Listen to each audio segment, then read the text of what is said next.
Bien, volvemos nuevamente y hoy para conocer un contrato conocido al mismo tiempo por todos. No creo de que alguna vez no se haya podido ver siquiera este tipo de contratos. ¿Ya? Esperemos un momento en el que para que se puedan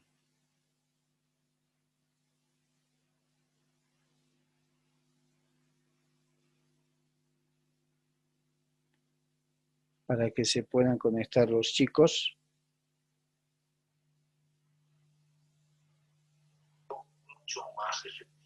¿Ya? Y podamos conocer este contrato. No olviden, por favor, registrarse en el chat, chicos.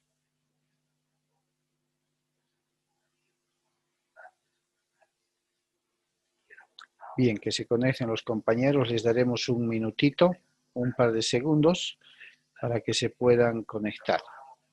¿Ya? Me copian perfectamente, ¿no? Sí, doctor. Bien. A ver, Carmen, Diana, Leonardo. A ver, entonces Jocelyn, Karina, que vuelvan, porque esto es importante, el contrato de anticrético es muy usual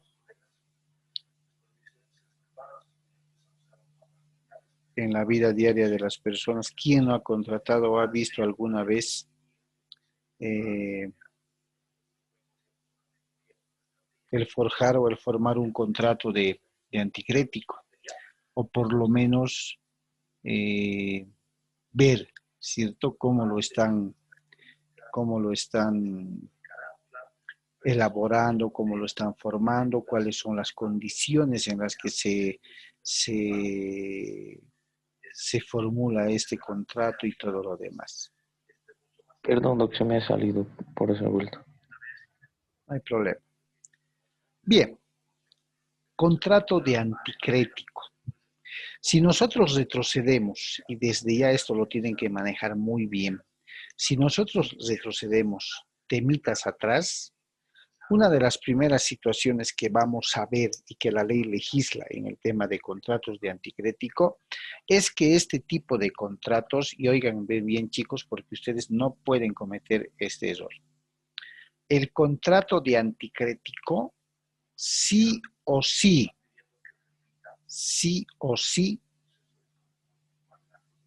debe elaborarse, debe celebrarse, si vale el término, en documento público. Por favor, en documento público. Pecado capital, el elaborar o celebrar un contrato, ¿ya?, en documento privado. Si nosotros recordamos lo que el artículo 491 del Código Civil establece y dice, deben celebrarse en documento público los siguientes contratos, y ahí están: subrogación voluntaria, está la subrogación legal, está la hipoteca voluntaria, está el anticrético como antícresis, ¿ya? Como antícresis, que es el contrato de anticrético. Nos está diciendo entonces el 491 que ese contrato debe celebrarse en documento público. ¿Ya? No podemos, bajo ningún concepto, cometer el error de elaborar un contrato, que lo vamos a practicar ya la próxima clase, porque creo que tenemos 23 y 30, 2 clases más después de esta. Vamos a elaborar contratos. Por lo menos el 23 nos vamos a rajar, les voy a pasar modelos para que en clase podamos elaborar, porque tenemos que saber elaborar básicamente algunos contratos, no podemos cometer el error en el contrato de anticrético de celebrarlo en documento privado. Y ustedes saben bien, hemos avanzado en clase, cuál es la diferencia de un contrato privado con un contrato público. ¿Ya? Con ese preámbulo ingresamos a ver el tema. Bien, definición. ¿Cómo definimos al contrato de anticrético?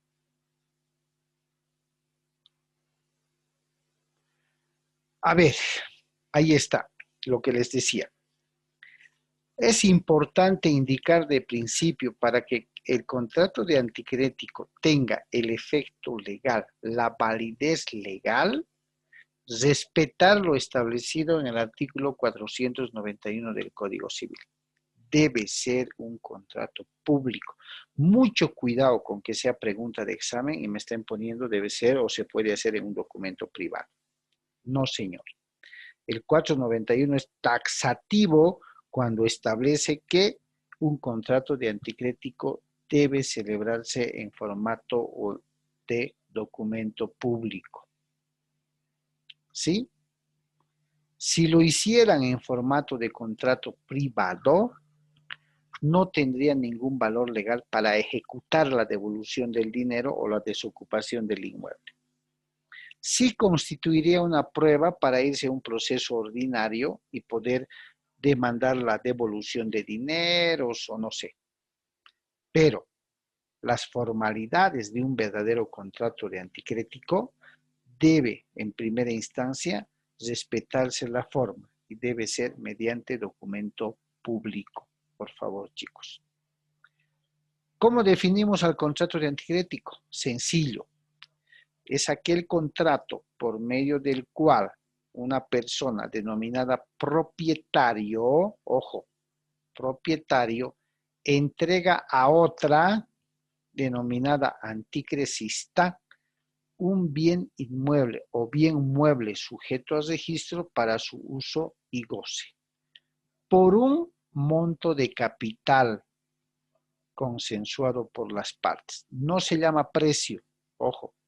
En el contrato de anticrético, cuando me voy a referir al monto de dinero, no puedo poner precio, porque el contrato de anticrético no tiene un precio, tiene un monto de capital anticrético.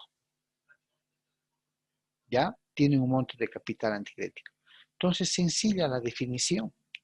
El contrato de anticrético es aquel contrato por medio del cual una persona denominada propietaria u otra en su lugar entrega a otra un bien inmueble o bien mueble sujeto a registro, denominada anticresista, por un monto capital de anticrético. Listo. Así de sencillo. Muy bien.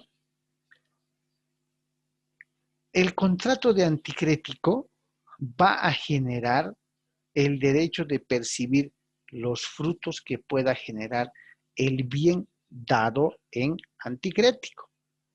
Y el Código Civil en su artículo 1429, porque el contrato de anticrético está en ese acápite de artículos, dice: por el contrato de anticrético o anticresis, el acreedor tiene derecho a percibir los frutos del inmueble, imputándolos primero a los intereses, si son debidos, y después al capital. Ahora bien, chicos, para todos los asistentes, en un contrato de anticrético, ¿cuál de las partes sería el acreedor y cuál sería el deudor?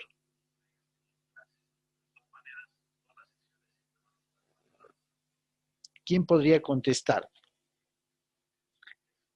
¿Por qué el Código Civil establece el acreedor tiene derecho a percibir los frutos del inmueble? Eh, el acreedor resultaría ser el dueño del inmueble, pues, doctor. Y el anticresista, No, no, no, a ver, es decir, de deudor, el deudor llegaría a ser el dueño del inmueble. y el acreedor sería el anticresista. Sí, ¿Por qué? porque se le está dando un monto de dinero por cierto determinado tiempo, ¿verdad? En ese tiempo tiene que devolver el dinero que se le ha dado, ¿no? En este caso, digamos, en un contrato de alquiler, digo, de anticrético, digamos, por $2,000, eh, el que está entrando al inmueble paga los $3,000, digamos, por 2 años, y cuando cumplan los 2 años, el dueño del inmueble tiene que devolver esos 2,000 o $3,000 para que el que ha estado en el inmueble se retire, ¿no? Ya, está muy bien. ¿Qué dicen los demás?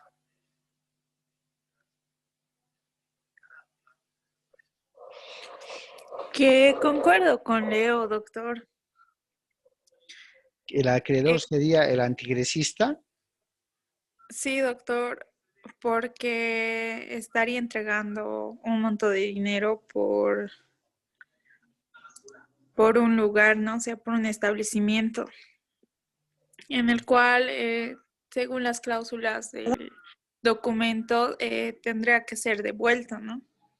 Ya, Por el anticres. muy bien. Hasta ahí está bien. Perfecta identificación. Claro que sí. El acreedor vendría a ser el anticresista, aquel que entrega el monto capital anticrético, capital de anticrético. Y el deudor vendría a ser el propietario del inmueble. Perfecto. ¿A qué se referirá la norma cuando dice que el acreedor tiene derecho a percibir los frutos del inmueble?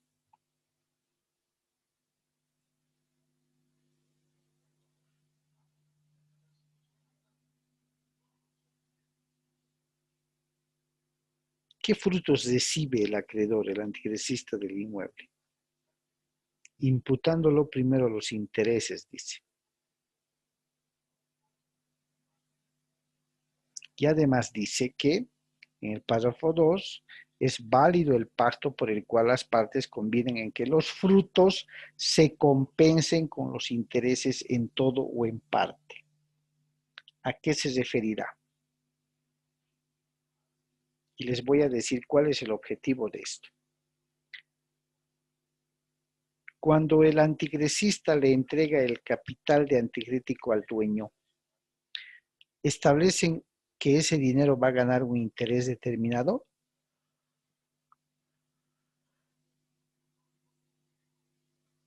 y que además le debería pagar el propietario al anticresista los intereses o no.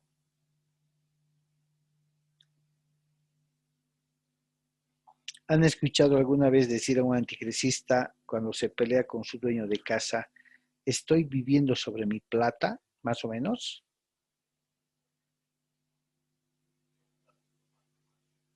¿Escucharon o no escucharon? Más o menos, Doc. Bien, la ley dispone esto, ¿por qué? Porque en términos claros, el anticresista cuando entrega su capital anticrético al propietario a cambio de usar y gozar de ese bien, asumamos un inmueble, prácticamente es como si estuviera gozando de sus intereses del capital. Y no se establece en el contrato de anticrético que ese capital anticrético va a reditar algún porcentaje de interés. No, no se lo hace así.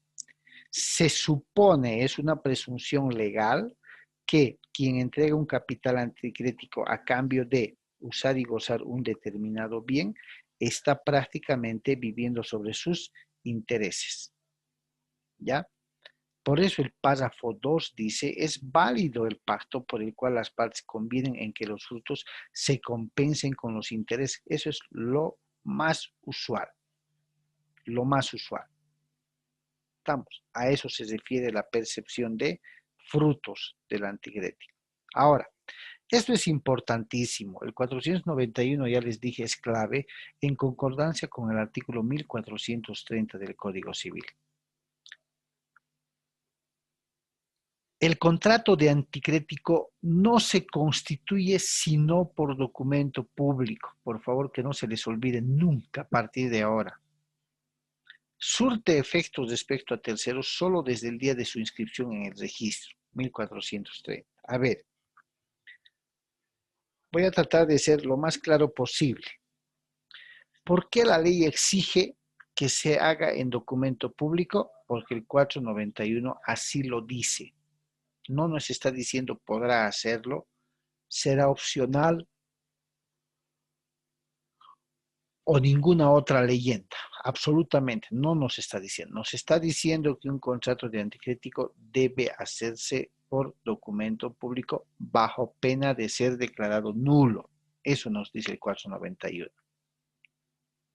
Cuando uno elabora un contrato o celebra un contrato de anticrético en documento público, debidamente protocolizado ante notaría de fe pública, porque así debe de ser, ese documento es tan, pero tan fuerte jurídicamente que si el propietario, deduzcamos así como ejemplo,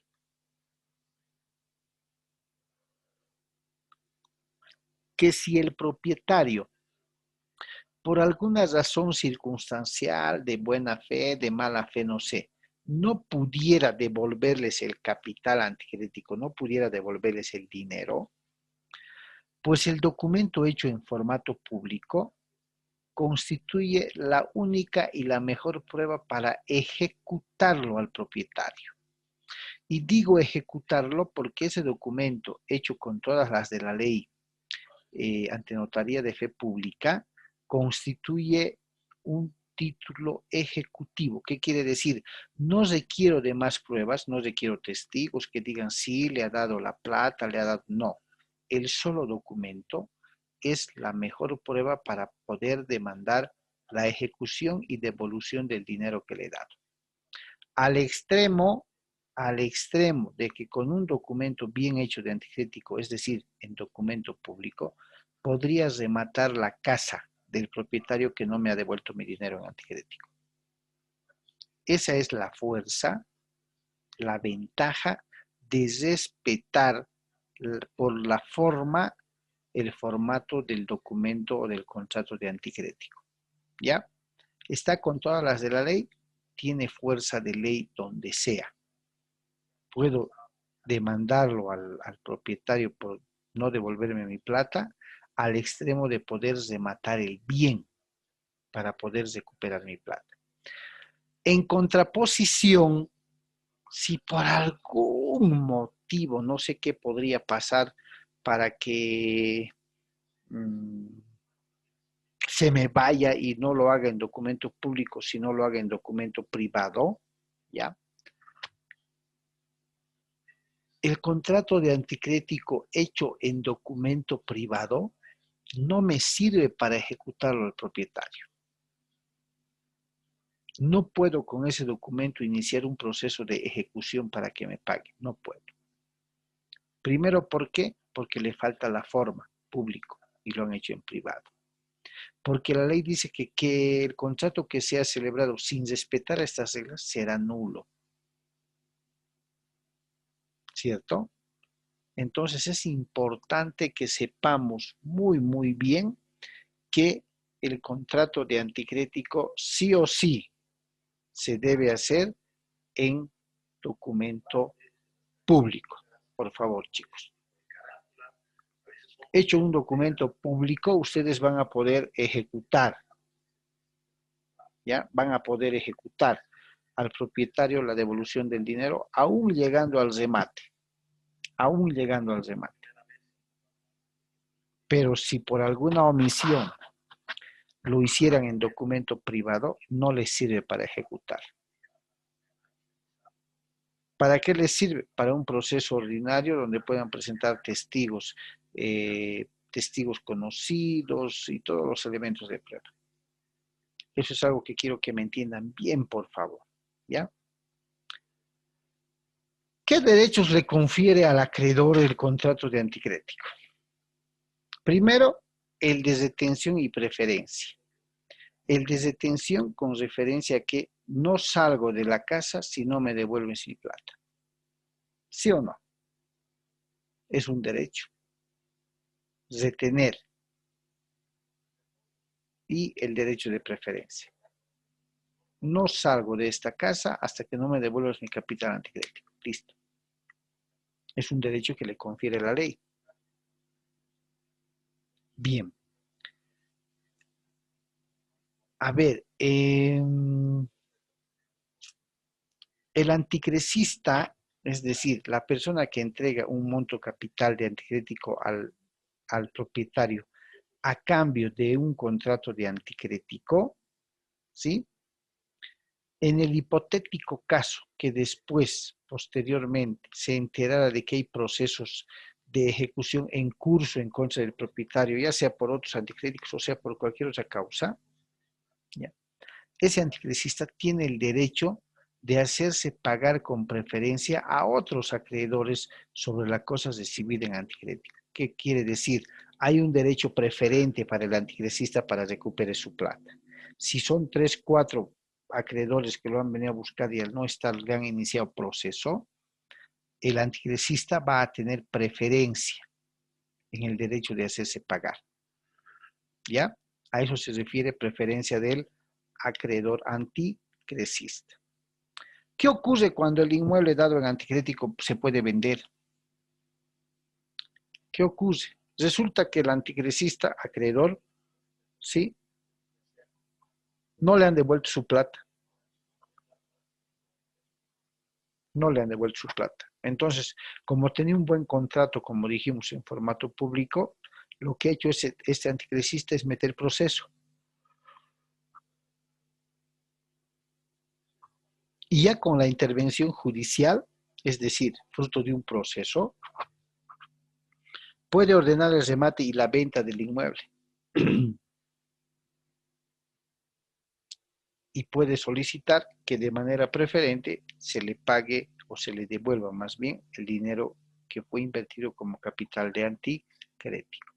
Ahora, puede darse también la compensación con otros bienes de igual o similar valor. Sí, mucho va a depender de la parte. Ya mucho va a depender, en este caso del anticrecista, del acreedor. Pero esto ya llegando a un juicio, cuando no me ha devuelto mi plata, requiero la participación del juez y en forma clara y contundente en la subasta pública, por eso dice sacar a pública subasta el inmueble, puede inclusive el acreedor anticrecista constituirse como un comprador del inmueble. ¿Ya? Eso es lo que podría ocurrir cuando hablamos de venta del inmueble. Pero el acreedor anticrecista, la persona que agarra el anticrético, no solo tiene pues derechos, chicos, también tiene obligaciones. Y dice, el acreedor, si no se ha acordado otra cosa, está obligado a pagar los impuestos y las cargas anuales del inmueble. Ojo, tiene la obligación de conservar, administrar y cultivar el fondo como un buen padre de familia. Los gastos correspondientes se deben sacar de los frutos. 3. El acreedor, si quiere liberarse de sus obligaciones, puede en todo momento, ojo, restituir el inmueble al constituyente siempre que no haya renunciado a tal facultad. Es decir, el anticrecista que quiera que se le devuelva su plata y que ya no quiere vivir en alquiler, ¿sí?, y quiere liberarse de sus obligaciones, puede, a momento de devolver el inmueble, también poner en orden todas las demás acreencias o deudas que pudiera tener. No es salirse y adiós, gracias y todo. Principalmente cuando voy a meter juicio porque el dueño no me quiere devolver la plata. ¿Cuál es la duración y el carácter indivisible del anticrético? Escúchenme bien, por favor. El anticrético es indivisible. Pregunta de examen. La antícresis no puede convenirse por un plazo superior a 5 años. Ajá. El contrato de anticrético no puede ser mayor a un plazo de 5 años.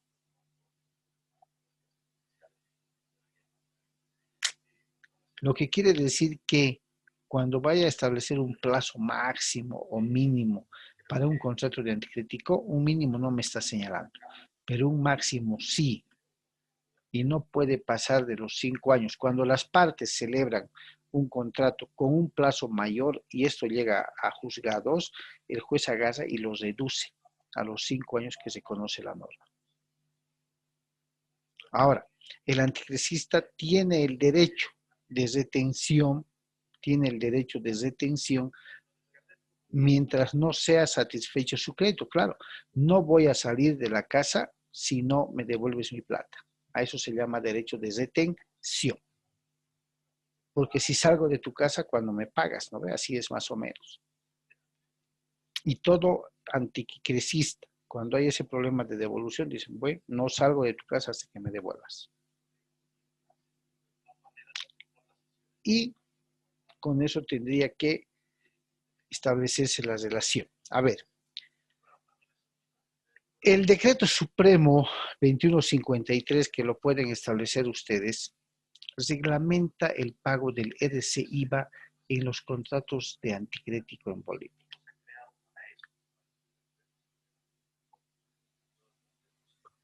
¿Cierto? De ahí que mucha gente cuando va a suscribir un contrato de anticrético dice, uy, no, mejor anticrético no, porque nos genera impuesto. Es cierto. Les genera la obligación de pagar impuestos por suscribir un contrato de anticrético.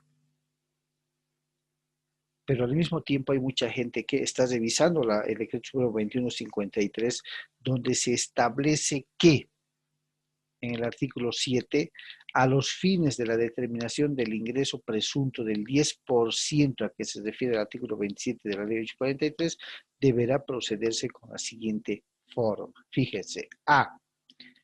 Cuando el contrato de anticréticos se hubiere pactado en moneda extranjera, el monto sobre el que debe calcularse el mencionado porcentaje se determinará multiplicando el monto de la moneda extranjera por la cotización oficial de esa divisa en el último día hábil. Eso en términos claros es, me hago cambiar con el libre cambista. ¿Cierto? Tengo dólares, pero me haré cambiar.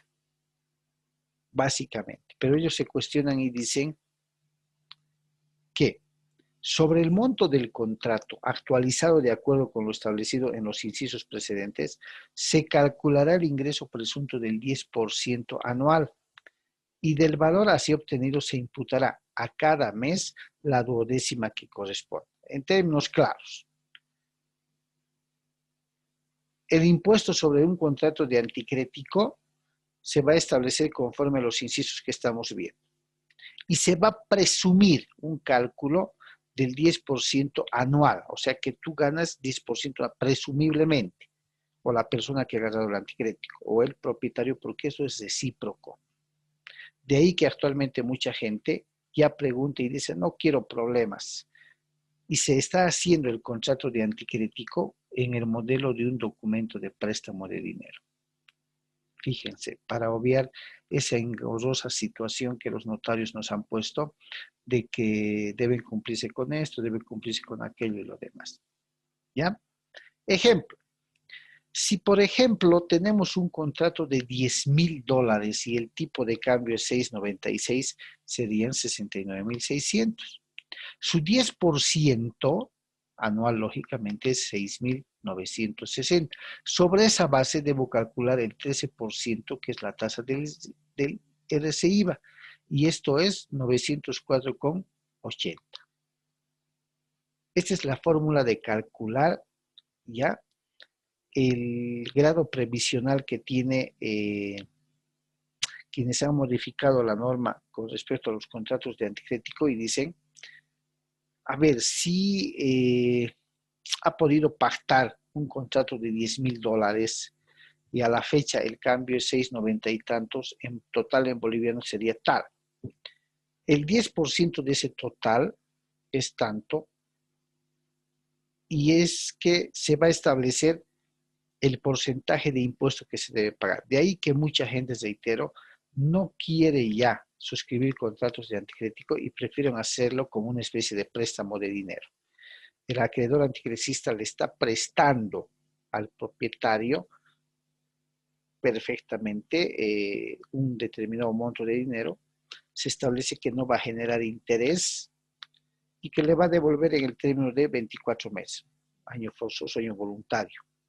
Así es como se está manejando, precisamente por no pagar estos impuestos. ¿Ya? Bien, continuamos. ¿Cómo se paga el impuesto? Se paga en el formulario 610 de forma trimestral. Aquí hablamos sobre cómo pagar y qué resulta siendo similar a las obligaciones por percepción de alquileres. Lo paga tanto el dueño del anticrético y por otro lado el que recibe el anticrético. Ambos pagan, cada uno por separado, su 10%, porque según el Código Civil ambas partes se benefician. Así de sencillo es. Uno se acerca a Impuestos Nacionales y le pide que le obsequie el formulario 610. Es una declaración trimestral. Muchos se olvidan y ahí se generan los perjuicios, ahí se generan las multas, mantenimiento de valor y después no saben de dónde ha salido la cosa. ¿Ok? Bien, ¿alguna pregunta, chicos, hasta acá?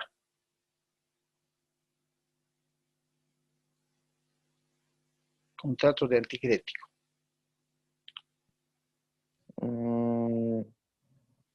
Creo que una vez llevamos el tema de, ¿qué se llama? Tiene que pedir el gravamen, creo, Ah, ya, muy bien. el El, anticrecista, ¿no? sí, el registro del contrato de anticrético, ¿no ve? A ver, si el anticrecista está entregando un monto capital anticrético por vivir en uno de los departamentos o en la casa, si es independiente, lógicamente es un montito fruto de todo el ahorro de su vida, digamos, ¿no? Actualmente, como preguntaba Leonardo, primero que deben estar conscientes ambas partes de que ambos pagan o tendrían que pagar el impuesto, ¿sí? Pero si el anticrecista agarra el documento y lo registra en derechos reales, lo graba, como decimos, a momento de desgravar, Impuestos Nacionales no les va a perdonar un solo peso del impuesto que se paga por el anticrético.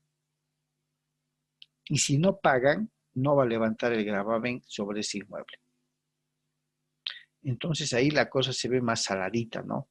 Por eso mucha gente dice, muy bien, suscribiremos, protocolizamos, pero no lo metemos a derechos reales. Precisamente para no generar el impuesto. Y por otro lado, de generar el mismo impuesto, ambos tienen que ponerse de acuerdo, propietario y anticrecista, para poder pagar ese impuesto. ¿Listo? Bien, miren qué rápido hemos llegado a la segunda sesión. Permítanme, como hace un momento, con esto habríamos terminado para abordar el otro tema y final en la última sesión, chicos. ¿Listo? Voy a cortar la grabación y les paso enseguida el link, ¿ok?